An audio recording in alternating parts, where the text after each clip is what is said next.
saya pun akan berpikir untuk meninggalkan Kristen untuk beralih kepada agama Islam karena sudah ada bukti. Itu nyata loh.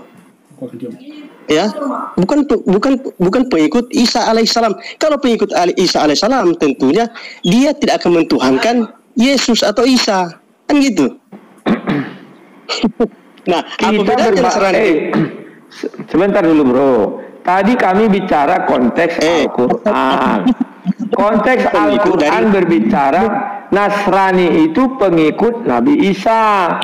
Orang yang mentuhankan Isa Nasrani namanya. Maka dikatakanlah Nasrani itu kafir, telah kafir. Gimana sih?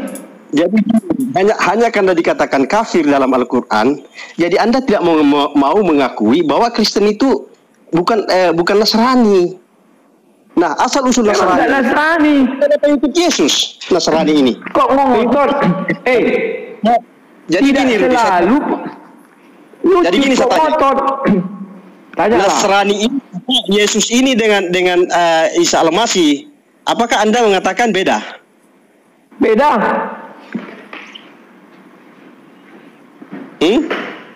Beda. Beda pertama. Gimana bedanya? Memangnya Siti Maryam di Yahudi. Dengar dulu, kau nggak bisa mendengar. Pertama, Isa Al-Masih itu dilahirkan di arah timur Baitul Maqdis. Yesus Kristus arah selatan Baitul Maqdis. Sudah beda tempat. Yang kedua, sudah Yesus Kristus mati di salib. Isa Al-Masih tidak mati di salib. Kalau kau tetap ngotot Isa Al-Masih adalah Yesus, oke, kami sedekahkan. Tapi ingat yang bernama Yesus Barabas. Karena Yesus Barabaslah yang tidak jadi disalib. Maka dari itu kalau kau tetap ngotot, ambil kau Yesus Barabas, kami nggak marah.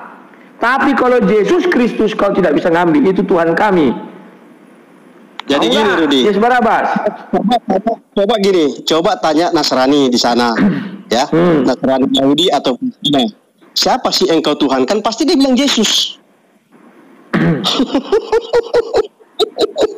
Jadi jangan ngada-ngada Rudi. Asal usul Nasrani ini, Kristen ini, Nasrani. Ku jawab. Di dalam Bible kami sebentar, kau yang asumsi. Di dalam Bible kami dikatakan Nasrani itu sekte daripada Yahudi. Betul, yang mereka adalah percaya Yesus, tapi Nasrani sudah nggak ada lagi. Yang ada itu Kristen berbeda dengan Nasrani.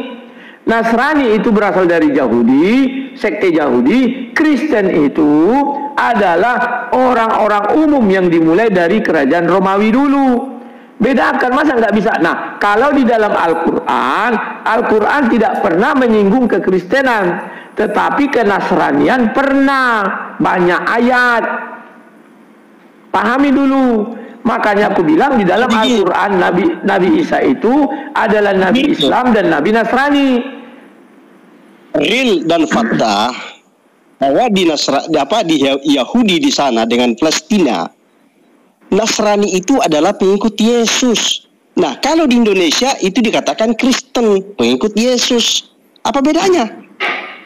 Bedanya sudah saya jelaskan. Nasrani nggak ada lagi. Kalau Kristen bukan hanya di Indonesia, di Amerika juga Kristen, di Romawi, Vatikan juga Kristen. Cuman sekarang memang betul ada Kristen Katolik dan Protestan, tetapi pada intinya itu Kristen. Nasrani nggak ada lagi. Hanya Al-Quran yang tahun 600-an mengatakan Nasrani tetap ada. Gimana sih? Loh, coba buka Bible Kristen itu tunjukkan Nasrani itu terakhir di Perjanjian Baru ada. Kenapa? Di Perjanjian Baru itu datang yang awal adalah Nasrani. Di Perjanjian Baru dikatakan Nasrani itu sekte daripada Yahudi. Gimana sih? Kan gini, kan Anda mengatakan misalnya kami gini, diam dulu. Kalau kami mengatakan gini, kenapa sih orang Kristen Indonesia itu ala-ala Islam? Alkitab dikatakan Biblos dikatakan Alkitab. Apa bahasa kalian? Memangnya Kristen tidak ada di Palestina. Memangnya Kristen tidak ada di Arab. Nah, di Arab sementara di Arab itu bukan Kristen, bukan ini, itu adalah Nasrani. Kan gitu. Oke, ku jawab ya. Ku jawab, tolong diam gantian. Ku jawab, tolong diam. Aku bacakan kisah Aku bacakan kisah para rasul 24 ayat 5. Telah nyata kepada kami bahwa orang-orang ini adalah penyakit sampar, seorang yang menimbulkan kekacauan di antara semua orang Yahudi di seluruh dunia yang beradab, dan bahwa ia adalah seorang tokoh dari sekte orang Nasrani. Jadi Kristen tidak sama dengan Nasrani. Pahami dulu. Kenapa kau memaksakan Kristen adalah Nasrani? Apa dasarmu? Silakan. Jadi gini ya. Dasar saya gini. Apabila kami nuduh pada kalian, kenapa sih Biblos dikatakan Alkitab? Itu kan nama lain Al-Quran. Alkitab kita suci kami yaitu Al-Quran. Apa bahasa kalian? Memangnya di Arab tidak ada Nasrani? Memangnya di Arab tidak ada Kristen? Nah, Nasrani ini Rudi, coba kau tanya Nasrani di sana. Kamu Allahmu siapa? Ya Yesus Kristus. Coba kau kasih data, sebentar. Coba kau kasih data Nasrani itu di mana sekarang berada? Nasrani itu kalian Nasrani. Hanya kalian tidak mau jadi kami Nasrani. Nasrani itu sekte. Nasrani sekte dari Yahudi. Kristen itu beda lagi. Itu pertama sekali di Antioquia. Pahami dulu kok masa. Jadi Kristen itu atau Nasrani itu tidak ada di Yahudi gitu. Kristen tidak ada. Gitu. Pada masa itu di Antioquia lah Kristen pertama, artinya bukan di Yahudi. Di Yahudi itu namanya Nasrani, itu adalah sekte dari orang Yahudi. Kok lucu? Kok masa? Cocok dong perkataan Yesus bahwa aku diutus kepada domba-domba yang sesat dari Bani Israel. Karena di Kristen didirikan di ya benar. Oke, kenapa kalian jelaskan? Kenapa kalian Bani Israel Yesus? Ku jelaskan. Dengar dulu baik-baik. Kenapa Yesus mengatakan dia datang hanya untuk orang Israel? Kau harus membaca Kejadian 31, di mana di situ Yakub diganti namanya. Namamu tidak disebut Yakub lagi, tetapi Israel. Israel artinya bergumul dengan Allah dan bergumul dengan manusia, dan dia jadi pemenang. Maka Yesus mengatakan, tunggu dulu.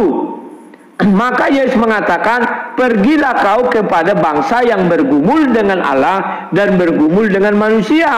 Maka seluruh manusia yang menuhankan Yesus, yang mengikut Yesus, itu adalah manusia yang bergumul. Kok kau bilang salah arti Israel itu? Jadi Israel itu Kristen gitu, yang kalian ikuti gitu. Ku jawab, kami tidak pernah mengatakan Israel itu Kristen, tetapi Alkitab mengatakan Israel itu artinya bergumul dengan Allah dan bergumul dengan manusia, dan dia menang. Gimana sih? Siapa menang? Allah kalah kan di situ? Ya, aku carikan ayatnya biar paham ya. Tuhan tidak pernah kalah. Tuhan tidak pernah kalah. Di situ Allah kalah kok. Dia cuma membengkokkan kakinya Daud. Enggak, itu kan malaikat yang dilihatnya. Yang dilihatnya malaikat Allah.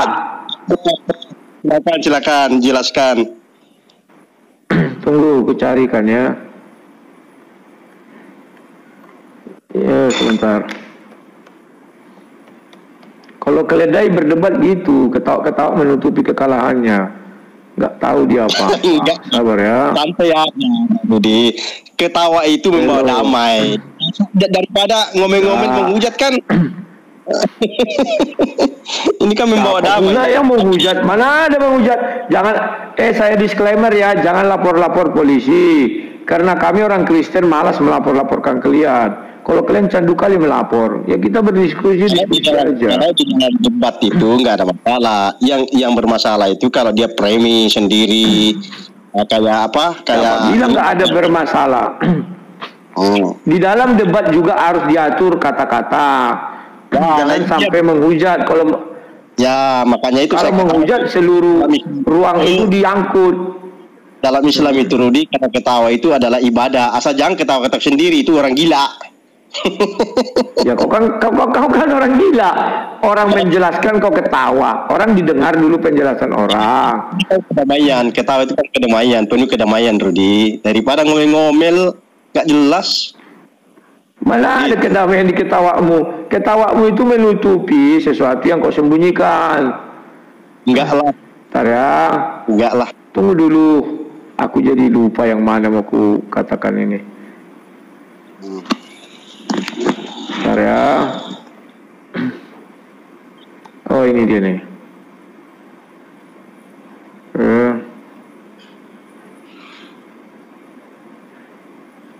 Ini. Aku buka dari ayat 32 ya, Kejadian 32, sorry. Biar kau tahu apa maksudnya pergumulan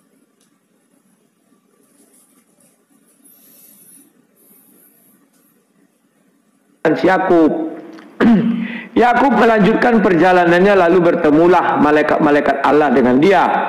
Ketika Yakub melihat mereka, berkatalah ia, ini bala tentara Allah, sebab itu dinamainya tempat itu Mahanaim. Nah, sesudah itu Yakub menyuruh utusannya berjalan lebih dahulu mendapatkan Esau, kakaknya di tanah Seir, daerah Edom.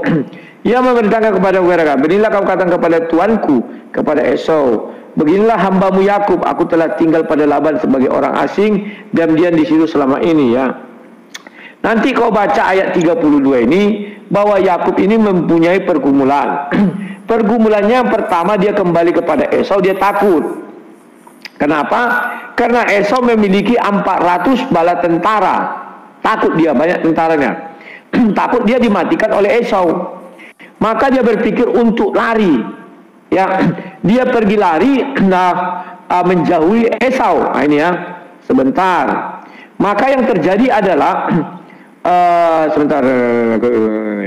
Jadi 22. Pada malam itu Yakub bangun dan ia membawa kedua istrinya, kedua buduknya perempuan dan ke-11 anaknya, dan menyeberang di tempat penyeberangan sungai Yabok. Dia mau lari nih.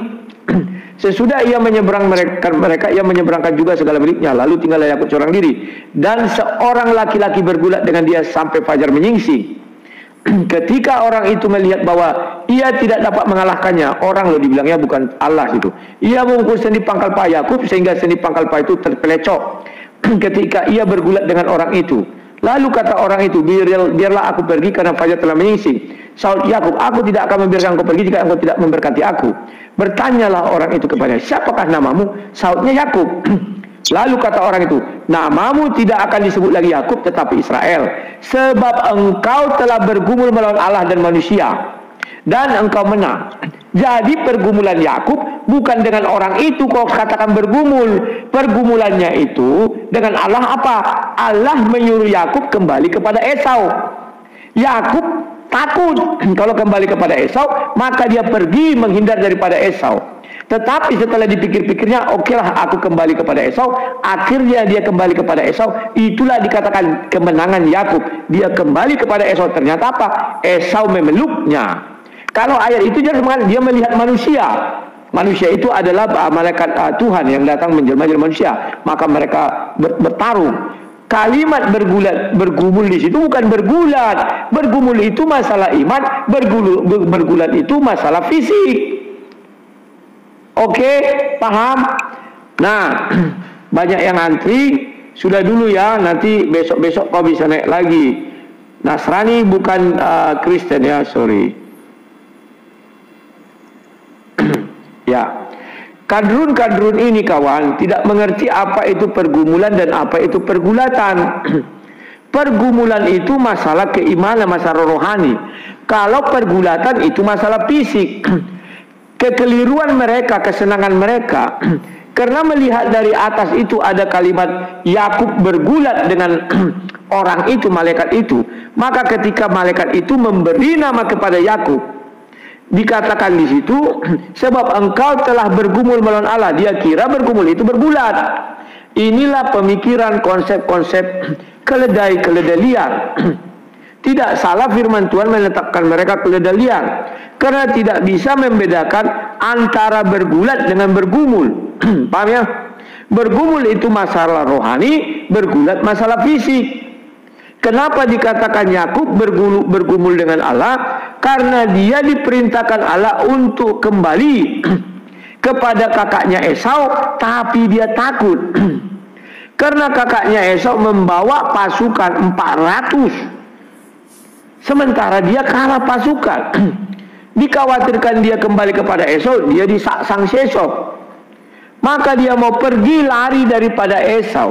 Tapi setelah dia pikir, akhirnya dia kembali kepada Esau. Setelah bergulat dengan malaikat itu, akhirnya dia kembali kepada Esau. Itulah sebabnya dikatakan engkau menang.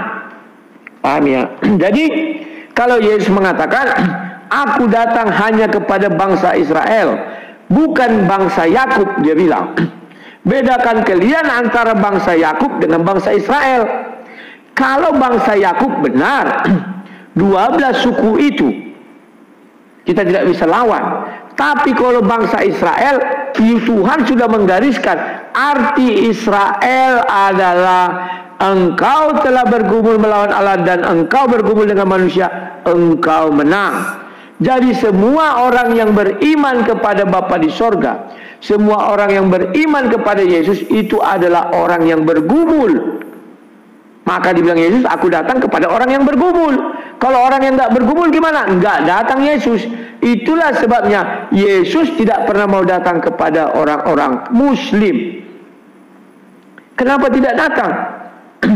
Kecuali mereka membuka diri ya. Mereka mendengar firman Tuhan. Ingat, Alkitab mengatakan iman timbul dari pendengaran. Ketika orang Muslim mendengar firman Tuhan dan dia membuka diri, masuk Roh Kudus. Tapi kalau dia menutup diri, artinya tidak ada pergumulan. Maka Tuhan Yesus tidak mau masuk, kawan. Roh Kudus tidak mau masuk. Paham ya? Nah, kemudian apakah Nasrani adalah Kristen? Sampai dunia kiamat kami tidak mau menerima Nasrani adalah Kristen. Demikian juga sebaliknya, Nasrani tidak mau mengatakan mereka Kristen. Betul, Nasrani pengikut Yesus dari Nazaret, Kristen pengikut Kristus Yesus, Yesus Kristus. Yang ini adalah kelompok yang dari Nazaret, sekarang tidak ada lagi. Yang ini Kristen ini adalah kelompok dari seluruh dunia yang mengikut Yesus. Itu bedanya. Maka kalau kalian tahu, di dalam Al-Quran tidak pernah menyinggung Kristen. Yang ada menyinggung Yahudi dan Nasrani. Jadi kalau ada di sana tuduhan Triteos, 3 Tuhan, itu bukan kepada Kristen. Karena Kristen tidak pernah menuhankan 3 Tuhan, tapi menuhankan Tuhan yang Esa juga, yang Echad. Pahami dulu, Tritunggal. Paham ya? Dan Al-Quran tidak pernah memojokkan Kristen dalam hal apapun di dalam ayatnya. Karena Al-Quran tidak pernah bicara Trinitas. Tidak ada itu. Yang ada bicara Triteos. Maka Nabi Isa bukanlah Yesus. Jangan dipaksa. Kan sudah saya bilang, kalau kalian tetap memaksa Nabi Isa adalah Yesus, kami hanya bisa memberikan. Loh, kok kalian yang punya hak? Ya, kami yang punya hak. Karena kalian bicara Yesus. Apa hak kami? Di dalam Bible kami, Matius 27, ternyata ada 2 Yesus. Maka kami hanya bisa menyerahkan kepada kalian, mensedekahkan kepada kalian Yesus Barabas. Seorang penjahat yang mau disalib nggak jadi. Kan itu biar sama. Isa kan tidak disalib. Tidak mungkin kami serahkan Yesus Kristus kepada kalian sementara Yesus Kristus disalib. Sementara Nabi Isa tidak disalib. Tidak mungkin kami serahkan yang disalib menjadi tidak disalib. Artinya kami sudah melawan firman Tuhan kami. Daripada kami masuk neraka melawan firman Tuhan kami, oke. Kalian tetap ngotot. Ingat ya, kalian tetap ngotot bahwa Nabi Isa adalah Yesus. Kami sedekahkan Yesus Barabas kepada kalian. Ambil kaulah itu. Masuk kak? Paham kalian ya? Ambil kaulah itu Yesus Barabas. Mau kau ocok-ocok sih. Yesus Barabas itu kalian tahu siapa? Penjahat yang ternama pada masanya. Masa penjahat menjadi nabi? Kan kalian tolak. Kalau kalian tolak, maka kita harus berdamai. Cara berdamai gimana? Biarkan agamamu untukmu, agamaku untukku. Biarkan Isa menjadi nabimu, Yesus Kristus menjadi Tuhan kami. Jangan dipaksa dong. Paham ya? Bah, tetap. Ya, ini sekarang siapa ini? Dari atas. Ya, silakan.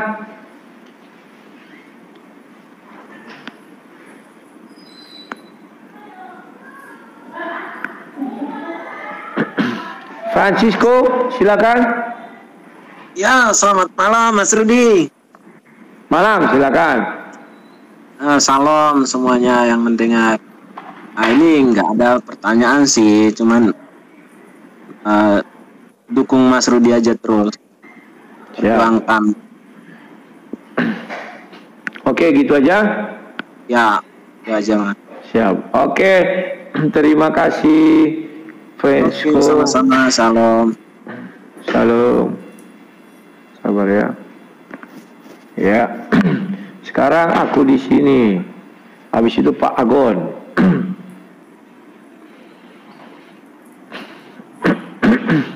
Ya, halo Bang. Halo, silakan. Iya, wah, ya diskusi tadi ya sama itu siapa namanya yang baru tadi. Keledai. Namanya itu nama palsu, nggak tahu kita itu. Siapa namanya? Bilang aja keledai. Pasti keledai pasti. Nggak tahu dia Bang, bedakan bergumul sama bergulat gitu kan. Iya. Dia cuma taunya bercelak Bang, bercelak setiap malam. Iya. Iya. Dan satu lagi kan, kalau dipaksakan pun itu Isa Bang ya kan. Apa yang seberang itu harus terima. Karena apa? Di kalender Isa mati Bang. Isa itu kan mati di kalender. Iya. Kematian Isa, kebangkitan Isa, kelahiran Isa. Apakah kalian terima itu? Nah ya kan? Itu kan udah resmi Bang ya, kalender punya kan?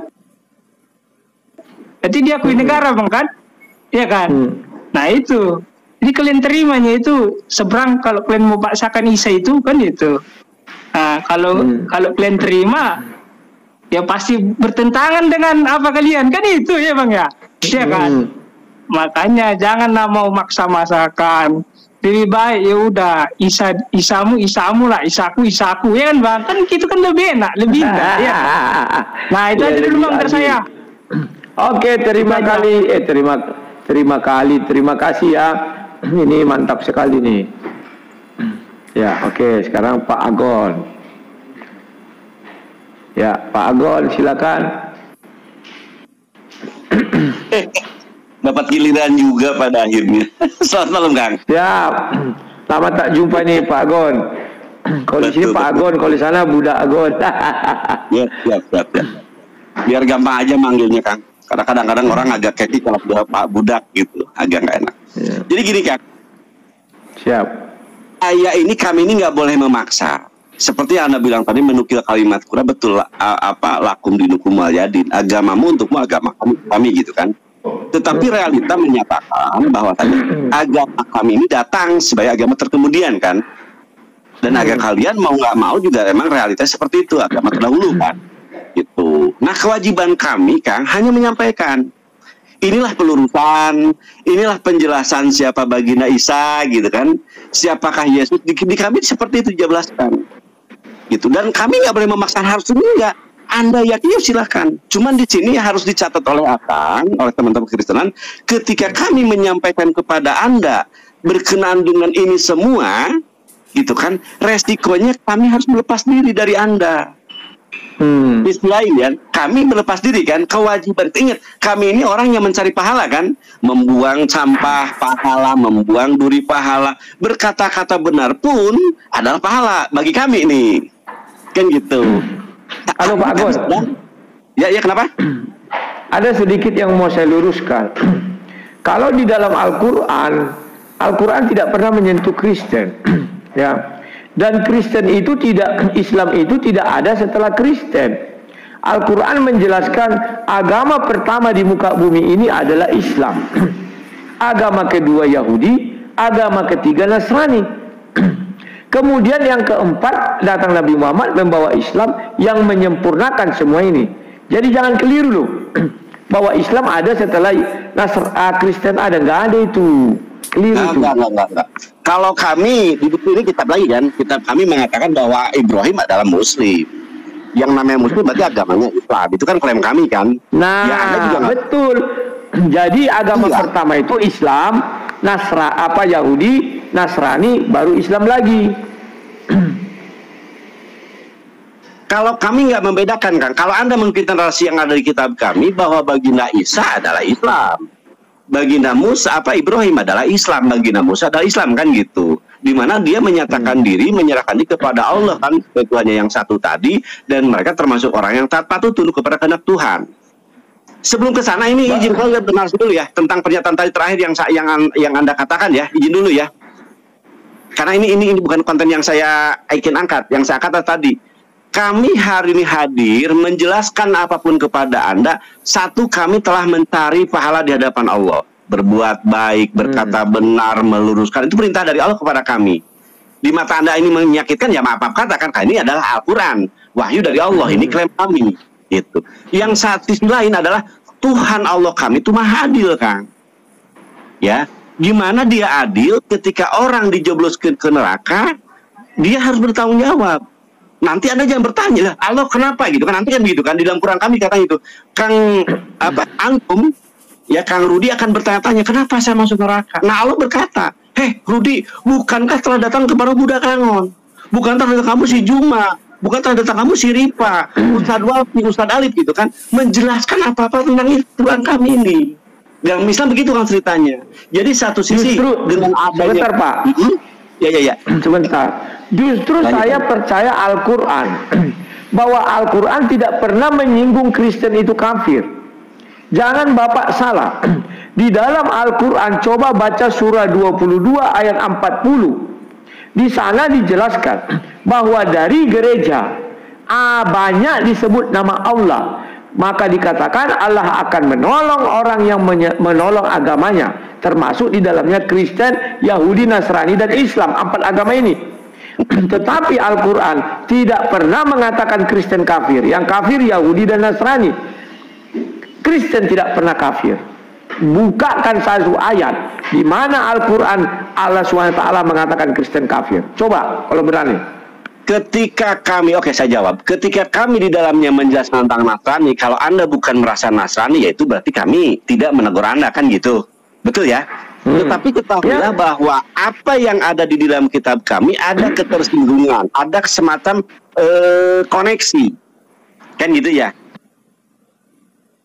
Contoh kepada Isa, walaupun Anda menolak Isa bukanlah Yesus, bukanlah Isa, silakan. Sekali lagi saya katakan silakan, ya, bahwa dia sebagai Tuhan dikutuk oleh itu bagian silakan. Ya mau sengaja Tuhan kan bagi kami gak ada masalah kan gitu. Tetapi ketika kami datang kepada Anda, saya naik ke sini untuk hanya meluruskan. Selebihnya terkenal, juga kan? Catat itu Kang. Nah terus bagaimana Anda mau? Oke ya. Ternyata Bapak datang ke sini nggak meluruskan apa-apa. Bapak saja tidak bisa mengambil satu ayat dari Al-Quran di mana Al-Quran mengatakan Kristen itu kafir. Jadi Bapak tidak boleh datang kepada orang Kristen untuk menggurui orang Kristen. Karena Al-Quran menuliskan satu ayat. Tolong baca, ini PR Bapak. Surah 22 ayat 40. Hanya itulah bicara tentang Kristen dan dibedakan dengan Nasrani. Baca tafsir Ibnu Katsir. Sinagog untuk Yahudi, biara untuk Nasrani, gereja untuk Kristen, masjid untuk Islam. Tidak pernah Al-Quran mengatakan Kristen kafir. Yahudi, Nasrani, ya. Kristen tidak pernah. Jangan Bapak tambah-tambahin. Enggak, kalau kita ke sana Kang. ketika Anda menolak ya kata Kristen dibedakan dan nasi, itu saya bilang tadi itu silahkan Anda imani, silahkan gitu kan. Cuman di sekali lagi Tuhan ini satu, Kang. Ini keyakinan kami ya. Tuhan ini satu yang akan meminta pertanggungjawaban.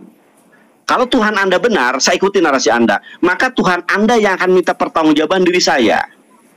Betul kan, begitu kan? Karena Tuhan itu satu. Tetapi kalau Tuhan saya yang benar, maka Tuhan saya akan meminta pertanggungjawaban kepada Anda. Maka di sini saya hadir dengan keyakinan tersebut. Saya datang kepada Kang Rudi. Kang Rudi, ketahuilah bahwa apa yang Anda katakan, apa yang Anda adakan itu, gitu kan, itu tidak dibenarkan. Kehadiran bagi Nabi Muhammad kepada kita hari sebagai penyempurna dari apa masalah yang ada. Bagi kami, baginda kami telah mengembalikan ajaran Islam kepada pokoknya. Kalau Kang Rudi mau jujur di sini, apa ajaran Islam yang bertabrakan dengan nurani kita? Nggak ada. Nurani kita nggak ada yang bertabrakan. Sholat, puasa, zakat, haji, ya kan, berkurban, semua insya Allah baik untuk kita dan untuk lingkungan kita.